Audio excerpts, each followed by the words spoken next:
अब देखो फ्रिक्शन में एक ग्राफ बनता है, हम वो देखेंगे, बहुत इम्पोर्टेंट है। चलिए देखो, ग्राफ को समझने से पहले कुछ बातें आपको पता होनी चाहिए। जैसे फ्रिक्शन कितने तरीके का होता है? 2 तरीके का, ये तो हम आपको बता चुके हैं। एक होता है स्टैटिक फ्रिक्शन और एक होता है काइनेटिक फ्रिक्शन। स्टैटिक फ्रिक्शन तब लगता है जब बॉडी रेस्ट पर होती है, काइनेटिक फ्रिक्शन तब लगता है जब बॉडी मोशन में होती है। स्टैटिक फ्रिक्शन का कोई भी फॉर्मूला नहीं होता है। स्टैटिक फ्रिक्शन की होती है रेंज, और वो रेंज क्या होती है वो देखिए। स्टैटिक फ्रिक्शन या तो बराबर होता है या ग्रेटर होता है 0 के, या लेस देन होता है या बराबर होता है लिमिटिंग फ्रिक्शन के, ठीक है। और अगर फॉर्मूला होता है किसी चीज़ का तो वो होता है लिमिटिंग फ्रिक्शन का, जिसकी वैल्यू होती है म्यू एस इंटू नॉर्मल, ठीक है। और काइनेटिक फ्रिक्शन का एक फॉर्मूला होता है,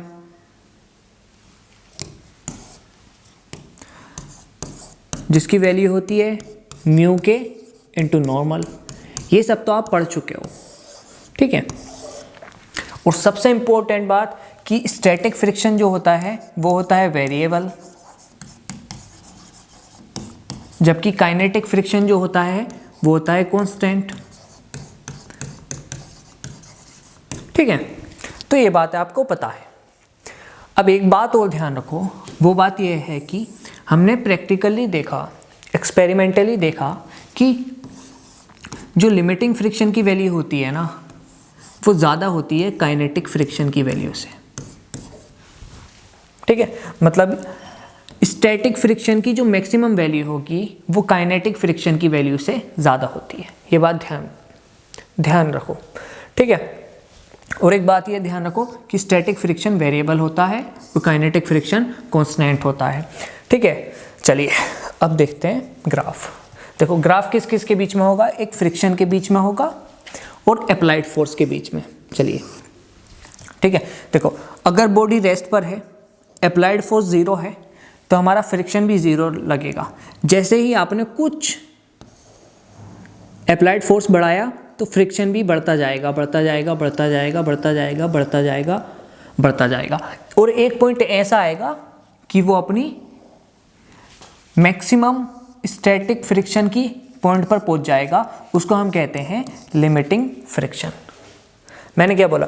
जैसे ही आपने अप्लाइड फोर्स बढ़ाया तो हमारा फ्रिक्शन फोर्स भी बढ़ता जाएगा, बढ़ता जाएगा, बढ़ता जाएगा। वो कब तक बढ़ता जाएगा? जब तक स्टैटिक फ्रिक्शन की मैक्सिमम वैल्यू ना आ जाए, और स्टैटिक फ्रिक्शन की मैक्सिमम वैल्यू को ही हम लिमिटिंग फ्रिक्शन कहते हैं, ठीक है। जैसे ही आप अप्लाइड फोर्स लिमिटिंग फ्रिक्शन की वैल्यू से ज़्यादा कर दोगे तो ब्लॉक या बॉडी मोशन में आ जाएगी।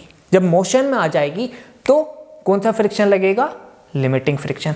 अभी तक देखो बॉडी रेस्ट पर थी क्योंकि स्टैटिक फ्रिक्शन आपके अप्लाइड फोर्स को ओवरकम कर रहा था, लेकिन जैसे ही आपने लिमिटिंग फ्रिक्शन से ज़्यादा अप्लाइड फोर्स लगाया तो बॉडी मोशन में हो गई, और जैसे ही बॉडी मोशन में आई तो लगा काइनेटिक फ्रिक्शन। और मैं पीछे बता चुका हूँ कि लिमिटिंग फ्रिक्शन की वैल्यू थोड़ी सी ज़्यादा होती है काइनेटिक फ्रिक्शन की वैल्यू से।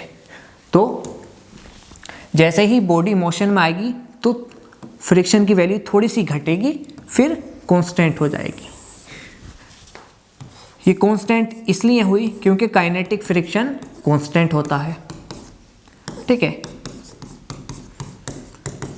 और ये थोड़ी सी नीचे को डिप इसलिए आया क्योंकि लिमिटिंग फ्रिक्शन की वैल्यू ज़्यादा होती है काइनेटिक फ्रिक्शन की वैल्यू से, ठीक है। तो आप ये बात कह सकते हो कि यहाँ तक बॉडी रेस्ट में है, फिर इसके बाद काइनेटिक फ्रिक्शन लग रहा है तो बॉडी मोशन में आ गई, ठीक है। तो ये काफ़ी इंपॉर्टेंट ग्राफ है, आपसे आना चाहिए, ठीक है। उम्मीद है आपको समझ में आया होगा।